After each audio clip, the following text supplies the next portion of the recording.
English teacher, part 100. Combination task analysis, finding a word in a dictionary. Procedural.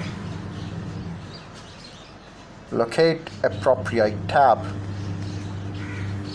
Locate appropriate guide word. Locate word.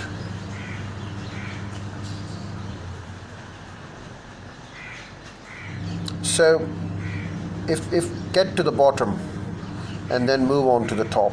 Here I start. Knowledge of alphabets.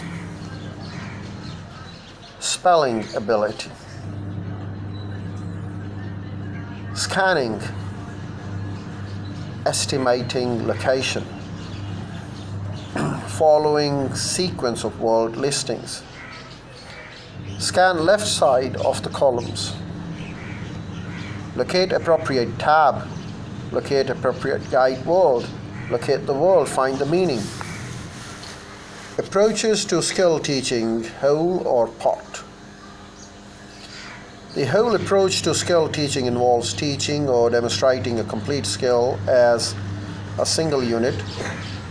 This approach is appropriate when skills are relatively simple and their sub-skills are closely knit.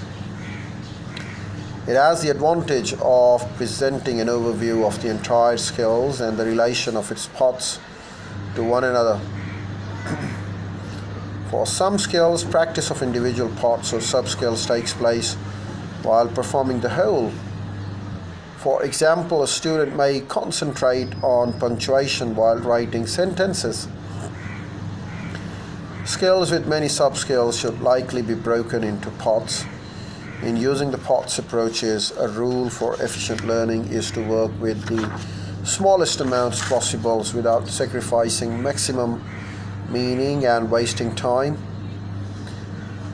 You must also choose the order in which to introduce the component sub-skills, basing your selection on their nature and their dependence on one another. One approach is to move from the simplest sub-skills to the most complex one. Probably the most common method is to follow the sequence in which the sub-skills occur in the total process.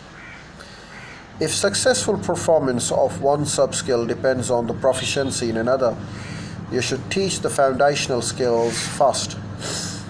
For example, beginning players usually learn how to grip a baseball bat before they learn how to swing it.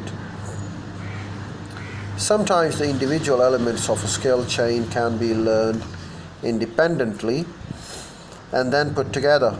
Sometimes skills must be learned in a certain order. Sometimes they need not. In any case, students must eventually learn to integrate the components of a skill into a single smooth sequence of the responses. Well, there are more examples and explanation of the same that I'll provide you. There are teaching skills lesson. Teaching skill lessons involve applying principles you have learned in more general situations. As usual, you will begin with the planning. Planning for skill teaching. Effective teaching skills require careful planning. Since skills learned only to basic performance level and practiced without understanding are likely to bore the learner and be quickly forgotten. Before you begin to teach any skill, therefore, you will need to consider a number of critical questions. Points to ponder. What kind of skill do I intend to teach? What place has it in the chain of the skills to which it belongs? What sub-skills are involved? In what order are my students likely to use them? What level of these sub-skills do my students already possess? What stage of learner readiness have my students reached? How much time can I afford to allocate to teaching the new skills? How shall I present the lesson? What degree of learning or over-learning is my objective? How much practice is necessary? What kind of practice? How much guidance is needed? How much feedback should I give, and what kind of reinforcement is desirable? How can I foster transfer?